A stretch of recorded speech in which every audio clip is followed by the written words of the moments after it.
Now, this liberalization process or reform process in various sectors can be studied as industrial sector reforms, financial sector reforms, that is banking and taxation, foreign exchange reforms, trade and investment policy reforms, that are all covered under the financial reforms.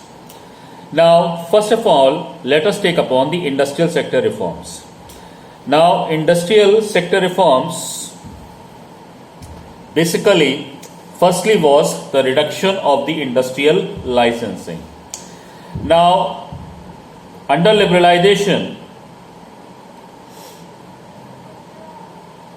a license has to be obtained for any activity. Now, it has been reduced to during 1991 it was reduced to 6, but now it is reduced to 2 only. Okay. If you wish, I can give you the data.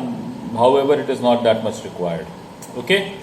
Now, the first thing that was done, industrial licensing, for example, liquor, cigarette, hazardous chemicals, defense equipments, for all these things, drugs, that is for the medical purposes, license is required. Still, if you go to any petrol pump, you will be finding, because it falls under the category of the industrial explosives. Okay, if you go to any medical shop, there are two types. One is medical store or medical shop, and another is chemist and druggist. So whosoever is having a label of the board, signboard of chemist and druggist, there they will have to obtain a license. For industrial explosives, okay, there are certain kind of spirits, you cannot sell it. Okay, now for example, you also know that acid, okay, you have to obtain a license for selling it, sulfuric acid and all. So henceforth, licensing was reduced only to 6. Later on, it was now made for 2. Second thing was no license was required to set up a new units. Second thing, to expand or to diversify the existing line of manufacturing. Okay, earlier under the licensing regime, it was there that today if you have obtained a license for 2000 units and now you want to produce 2400 units, so you will again have to apply for 400 units.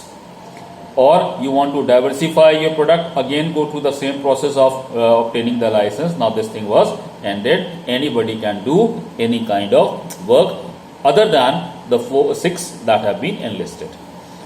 However, as for security reasons, strategic considerations, license is still required. Now, second thing was the decrease of the role of public sector. That means the public sector undertakings will not expand further.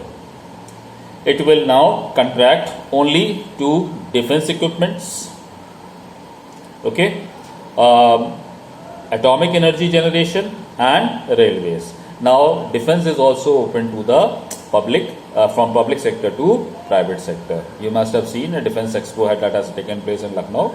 So the private sectors are also volunteering themselves, and production is being taken in the under the preview of the government for defense equipments. Now, there was a de-reservation for the small scale industries. Now, earlier, as I have told you, there were many goods that were reserved for the small scale industries. Now it has been de-reserved. Okay. Now investment and ceiling has been enhanced to 1 crore rupees. Earlier it was 5 lakh rupees. Many industries in the market allowed to determine the price through the forces of demand and supply, that is the market. Okay, and not by the directive policy of the government.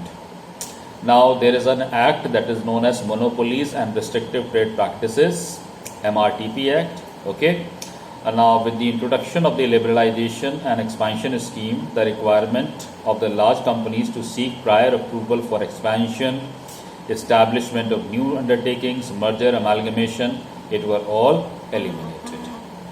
Okay. Now next topic is financial sector reforms.